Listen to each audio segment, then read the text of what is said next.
Halo teman-teman semua, kembali lagi di channel Mr. Trade In. Sebelumnya sorry teman-teman, hari ini saya uploadnya agak malam ya, karena seharian ini saya tadi di luar, dan ini baru sempat teman-teman untuk bikin videonya.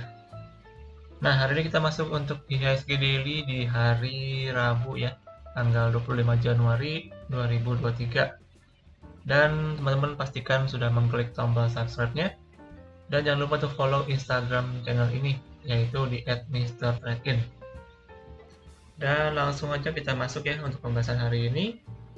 Dari indeks dulu teman-teman, hari ini indeks kita ditutup melemah lagi, koreksi 0,45% di level 6.830. Secara sektor sendiri hari ini cukup netral ya. Tadi saya lihat dari sektor energi cukup mengalami koreksi. Kemudian dari sektor transportasi teman-teman yang hari ini cukup menguat ya. Mungkin gara-gara dari emiten SMDR teman-teman. Nanti kita akan bahas untuk SMDR. Sekarang kita lihat dulu untuk banking kita ya. Bank BCA hari ini 8.200 minus 0,3%. Kemudian Bank Mandiri ini koreksi lumayan teman-teman, 9.700 minus 2%. Kemudian Bank BNI closingan 9.075 menguat 0,28%. Lalu Bank BRI 4.560 minus 1,3%. Lalu kurs rupiah hari ini di angka 14.925 teman-teman. Nah, ini kita lihat secara kurs rupiah hari ini cukup menguat ya. Kemarin masih 15.100, sekarang udah 14.900 teman-teman. Jadi dari segi rupiah terpantau cukup kuat ya. Ini juga dampak dari pelemahan indeks dolar teman-teman. Nah, selanjutnya kita lihat langsung aja ke teknikalnya teman-teman. Secara charting, IHSG kita hari ini mengalami koreksi lanjutan ya.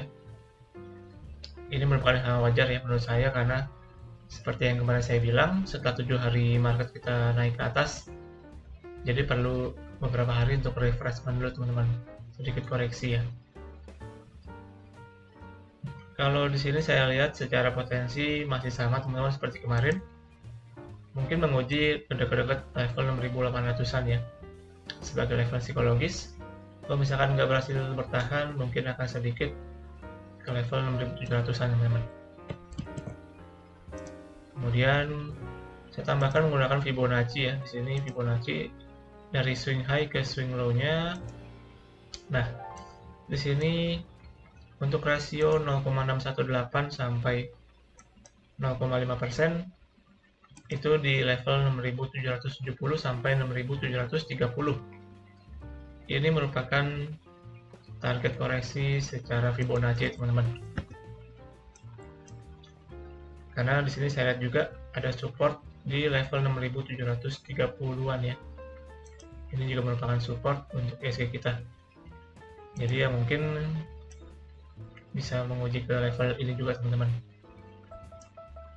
Cuma kita perlu pantau juga ya apakah penurunan ini bersifat korektif teman-teman, dan mungkin akan membentuk pattern ya, entah falling wedge ataupun bull flag ataupun bullish pennant dan lain-lainnya, atau justru koreksinya akan langsung dia turun ke bawah teman-teman. Nah, ini perlu diperhatikan juga. Oke, itu secara target potensi ya untuk IHSG kita. Jadi secara outlook menurut saya IHSG kita akan sedikit koreksi dulu teman-teman ya. Mungkin sekedar isi bensin, baru nanti akan melanjutkan penguatannya lagi.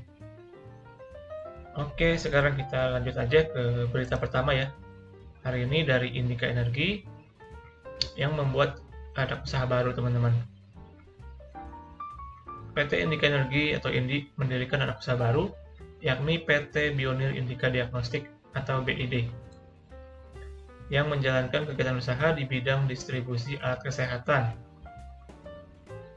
Lalu kita lihat di sini, menurut sekretaris perusahaannya yaitu Adi Pramono, pendirian BID oleh BIG dan Iman merupakan langkah perseroan secara grup untuk melakukan ekspansi dan diversifikasi usaha ke sektor kesehatan di Indonesia. Kemudian, sebagai informasi, PT Bionir Indika Group merupakan perusahaan patungan atau joint venture antara PT Indika Medika Nusantara atau IMAN dengan Bionir Corporation atau Bionir yang didirikan pada 11 Januari 2023. BIG didirikan sebagai bentuk kerjasama dalam mengembangkan sektor kesehatan di Indonesia dan memberikan layanan konsultasi manajemen di bidang kesehatan. Jadi di sini Indika melakukan ekspansi bisnis ya teman-teman, kurang lebihnya begitu. Setelah kemarin kan kita sempat bahas juga Indika kerjasama dengan Damon Motor untuk penjualan motor listrik ya. Sekarang dia bikin baru untuk distribusi alat kesehatan. Jadi semakin luas juga untuk ekosistemnya dari Indika Energi ini. Dan kita langsung aja ke teknikalnya untuk Indi ya. Nah, untuk Indi sini saya lihat secara tren jangka pendek saya bisa bilang masih tergolong bearish teman-teman atau koreksi ya. Di sini sempat terreject juga di level 2650 ya sebagai resistennya. Dan sekarang kita lihat terreject hari ini teman-teman dengan volume yang cukup lumayan juga besar. Nah, di sini menurut saya Indi akan menguji kembali ke level support terakhir teman-teman. Ini ada beberapa support yang penting ya. Di 2500, kemudian di 2450 dan juga terakhir di low-nya di 2380. Ini jadi kalau misalkan saya kotakin ya, di sini merupakan area support untuk Indi. Nah, di sini teman-teman bisa perhatikan nih, apakah Indi ini akan berhasil bertahan ya di level ini. Kemudian dia konsolidasi sedikit. Nah, mungkin akan sedikit kembali ke atas teman-teman. Tapi kalau misalkan ini dijebol, maka potensinya bisa kembali menguji ke level support yang bawahnya teman-teman, di level 2200-an ya kurang lebihnya. Secara time frame mingguan juga saya lihat Indi ini udah masuk ya semi koreksi teman-teman, bisa saya bilang gitu, karena secara garis exponential moving average ini sudah bersilangan teman-teman. Jadi menunjukkan bahwa tren menengahnya udah menuju ke koreksi teman-teman.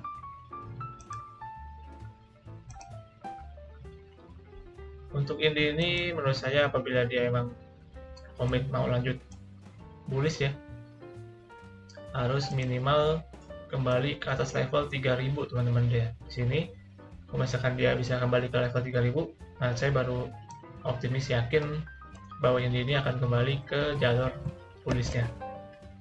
Tapi sementara untuk saat ini masih tergolong koreksi atau bearish teman-teman untuk Indi.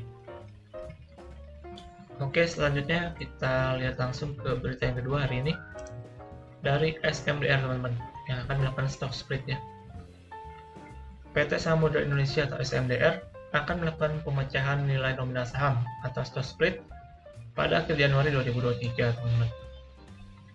Jadi kita lihat untuk rasionya itu adalah 1:5. Jadi harga terakhirnya nanti akan dibagi 5 teman-teman. Kemudian untuk jadwal sendiri, tanggal efektifnya itu di tanggal 31 Januari akhir bulan ini ya. Kemudian untuk akhir perdagangan dengan harga lama itu di tanggal 30 Januari. Jadi sampai tanggal 30 Januari SMDR masih pakai harga yang lama teman-teman. Tujuannya mungkin untuk meningkatkan likuiditas dari saham ini ya, stock split ini. Nah, sekarang kita lihat aja langsung ke teknikal dan SMDR. Hari ini SMDR mengalami penguatan teman-teman, 8%-an ya, secara volume juga cukup meningkat. Ini menurut saya efek dari berita stock split teman-teman. Kalau saya di sini secara tren bisa dibilang masih ya semi konsolidasi teman-teman ya. Nah, di area sini masih konsolidasi. mungkin sementara ada resist teman-teman di sekitar 2200-an nih.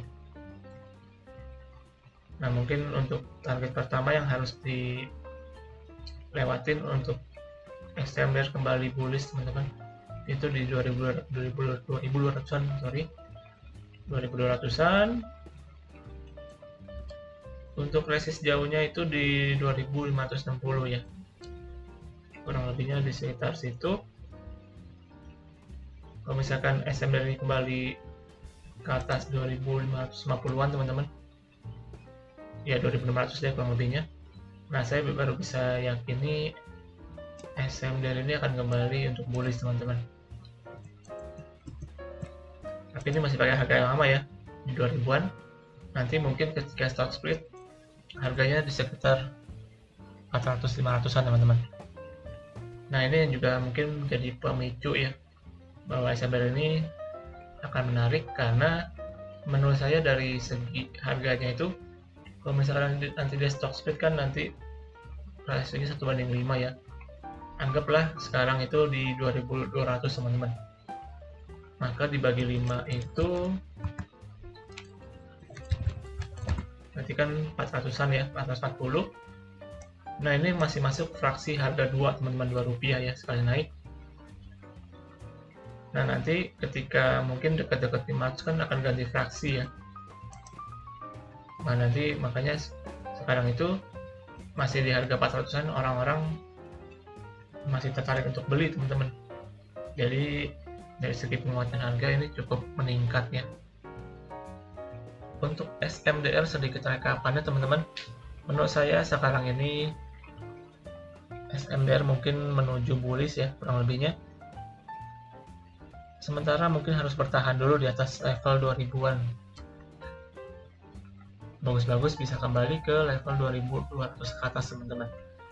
Cuman yang menariknya adalah dari segi stock splitnya teman-teman ya, karena rasionya itu 1:5. Jadi harga sekarang ini masih di harga 400-an teman-teman. Fraksinya kan masih 2 ya, Rp2 per harganya, per ininya, per ticknya. Nanti ketika mungkin diangkat ke 500 atau lebih, itu kan udah ganti fraksi ke Rp5 ya. Jadi buat mereka yang beli di 400-an itu akan sangat diuntungkan teman-teman dari segi fraksi harga. Dan untuk XMDR kurang lebihnya begitu teman-teman. Dan juga demikian untuk pembahasan IHSG daily kita ya di hari ini tanggal 25 Januari. Terima kasih buat teman-teman yang sudah menonton sampai akhir. Saya mau reminder lagi buat teman-teman, jangan lupa untuk melakukan analisa ulang kembali di setiap analisa yang saya berikan. Jangan lupa like ya teman-teman. Dan akhir kata, sampai jumpa di video selanjutnya. Salam trading.